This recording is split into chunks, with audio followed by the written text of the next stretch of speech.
The sun dipped below the horizon. Shadows stretched across the village of Willow Creek. They reached towards the ancient forest at the edge of the world.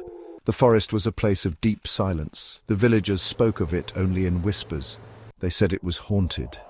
The air grew cold as night fell. A shiver ran down your spine. It was as if the forest itself was watching, waiting. The forest held its breath, a living, breathing entity filled with secrets. The elders of Willow Creek told stories that sent shivers down the spines of even the bravest souls. These were not mere bedtime tales meant to entertain or amuse. No, these were chilling accounts passed down through generations, meant to serve as warnings.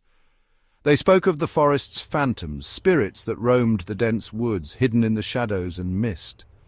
The elders described these phantoms with such vivid detail that one could almost see them lurking just beyond the tree line, waiting for the sun to set. Restless spirits forever bound to the ancient trees, their souls unable to find peace. These spirits were said to be the remnants of those who had perished in the forest under mysterious and tragic circumstances. Their presence was a constant, eerie reminder of the forest's dark history. Their voices echoed on the wind, a haunting melody of pain and sorrow. On quiet nights when the wind blew just right, you could hear their whispers like a mournful song carried through the trees. These whispers were said to be the spirit's way of reaching out, a desperate attempt to communicate their anguish, a constant reminder of the forest's dark past. The villagers knew better than to ignore these signs. They believed that the forest was a place where the veil between the living and the dead was thin, and that the spirits were always watching, always waiting. The villagers believed the spirits were vengeful. They were said to prey on anyone foolish enough to enter the forest after dark. Many a foolhardy soul had ventured into the woods, never to return, their fates becoming part of the ever-growing legend. The stories were told to frighten children, to keep them safe from the forest's dangers. But the fear in the elders' eyes spoke of a deeper truth. It was a fear born of experience, of encounters with the unknown. The elders' tales were not just stories, they were warnings etched in the collective memory of the village, a testament to the power and mystery of the forest. Centuries ago, a terrible massacre took place in the heart of the forest. A tribe of peaceful villagers, the Willow Creek people's ancestors, were slaughtered. Raiders descended upon them, hungry for land and gold. They showed no mercy. The villagers fought bravely but were outnumbered. Their blood soaked the ground, staining the earth. Their cries of anguish were absorbed by the trees. The forest became a place of death, forever marked by the tragedy. Huang, a young villager with a thirst for adventure, scoffed at the tales. He didn't believe the stories. They were just old wives' tales, he thought. He was curious about the forest. Its darkness called to him. One night, driven by a reckless impulse, Huang decided to ignore the warnings. He would be the one to prove the stories wrong.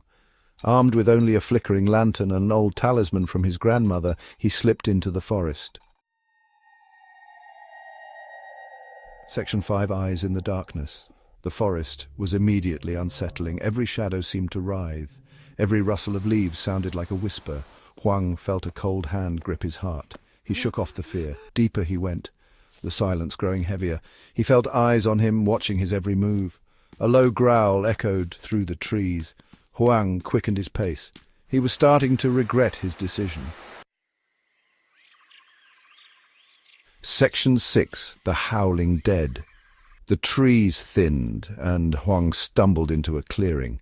The air grew frigid. He saw them, the phantoms. They were ghastly figures, their bodies transparent, their eyes glowing with an eerie light.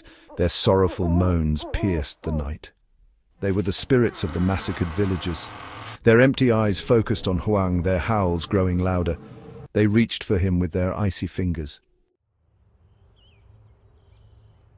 Section 7, The Talisman's Light.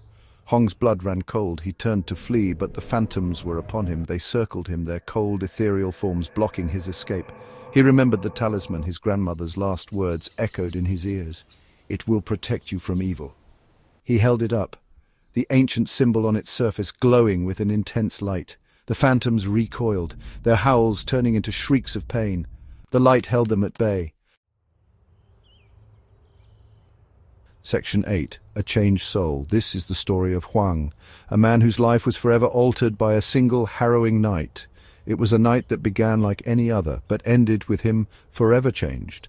Taking his chance, Huang ran.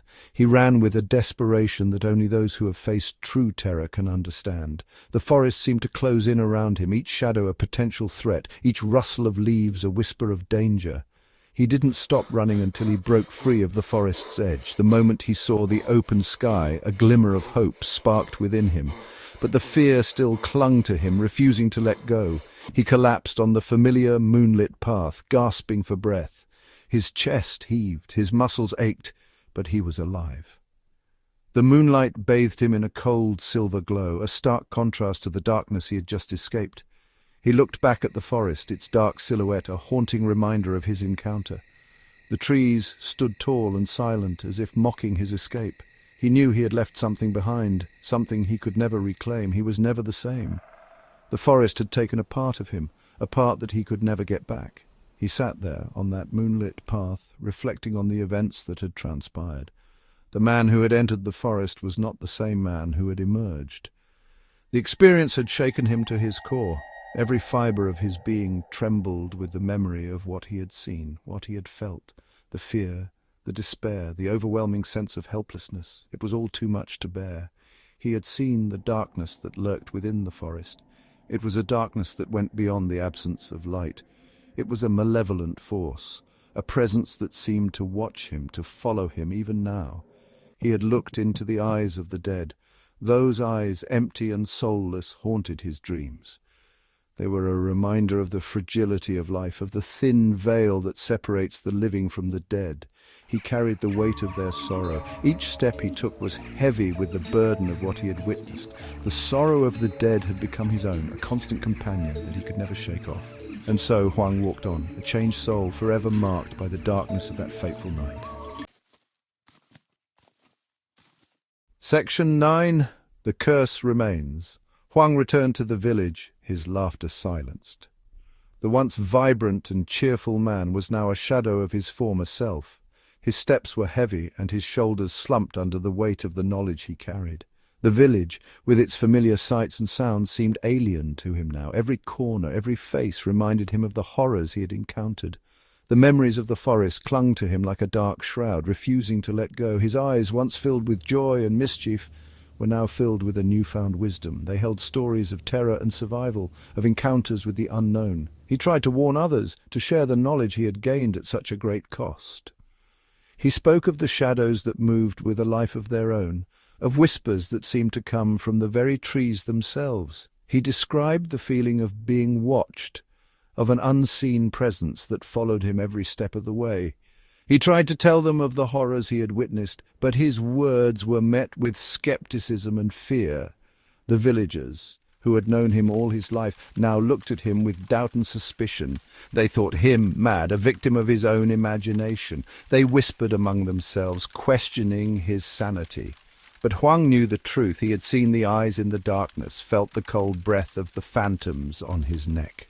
The forest was not a place to be trifled with. The curse was real. It waited, lurking in the shadows, ready to claim its next victim, and the phantoms of the deep forest still wandered, their mournful cries a chilling reminder of their eternal torment. Their mournful cries a chilling reminder of their eternal torment. The villagers, despite their disbelief, could not ignore the unease that settled over the village.